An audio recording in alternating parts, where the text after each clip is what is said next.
I'm thrilled to welcome Alexandra Rohde, who is a social media influencer herself. Can you hear me? Thanks a Hi. million for joining us. Thank you so much for having me. I'm excited It's to be here. it's awesome. Yeah, I mean, it's great to have you on. I said this webinar was not for social influencers, but you are the guest talking to other marketers on how you like people to work with you. I just wondering, are you able to tell us a little bit about yourself as a content creator? Like, how did you get started in Sure. this, and when did you start partnering with brands? Sure. So I actually started doing this less than a year ago. And it was actually, it started as kind of an idea that my husband had. I was on maternity leave at the time. I was a stay-at-home mom and I really wanted something for me. And so my husband thought I'd be great at blogging. And I had an idea in my mind. I wanted to inspire other women. I'd been through some things while I was giving birth to my daughter that was really enlightening. I had a near-death experience. And so I really wanted to share that feelings that I had about life and how things had changed for me with other women. And so I started a blog and it really evolved quite quickly from there. At first, I had no idea what an influencer even meant. It's changed so much and I've been able to grow such an authentic and engaged audience. I've been so lucky. It continues to grow. Started working with brands probably about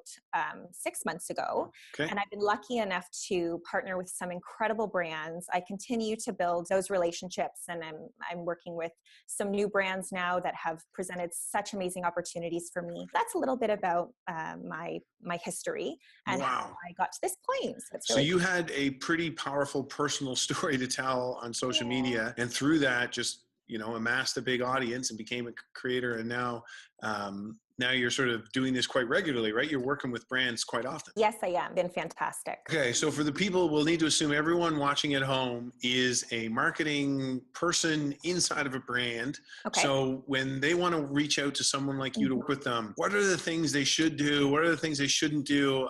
I don't know if we call it brand etiquette or something, but Right. what's your opinion on that? First of all, I have had every type of brand approach me in terms of their etiquette, quote unquote. What I appreciate most is when a brand makes it very customized to me. When I already feel like a brand has seen my social media platforms, read a few blog posts where they actually appreciate me as a content creator and they feel that I would truly be a perfect fit for the brand.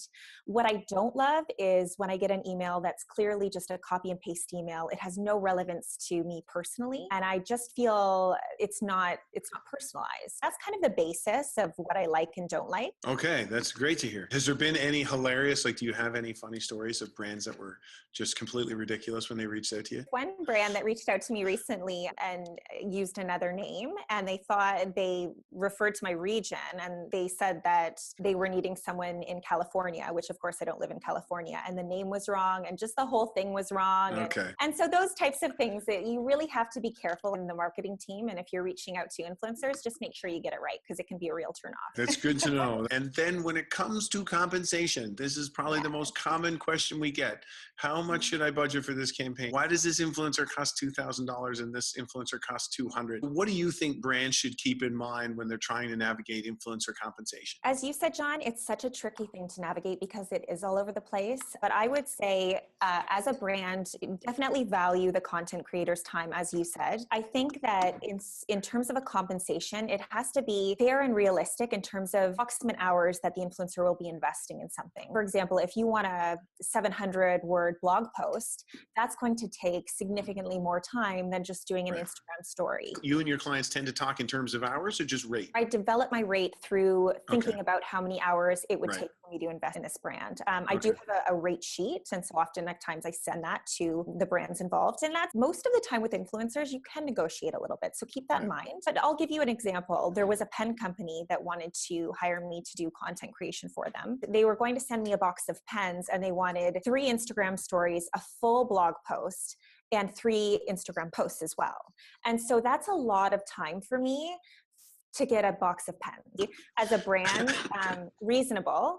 And you have to take into account, for the influencer, what is their reach? Obviously, as you said, the higher the reach, the more they're going to be wanting for compensation. What is their engagement like? How cohesive and attractive is their feed?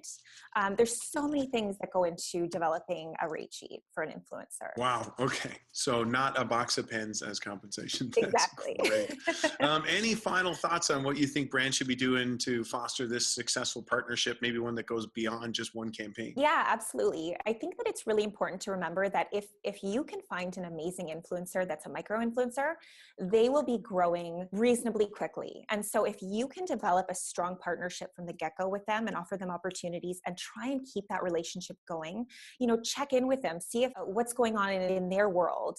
If there's opportunities that mesh and work together on, they're going to grow. And if you really impress an influencer and if you've worked together in the past, you may be able to continue working with them as they become bigger and bigger, which will be terrific for your brand. That is awesome. Thank you so much. Are you also able to stick around in case people have questions at the end? Yes, absolutely. Fantastic. Sure. And then Alex, your Instagram handle is on the screen for anyone who would possibly want to work with you. This is great. Thank you. That's so sweet. Okay. Thank you so much for having me, John. No, our pleasure. Thanks a million.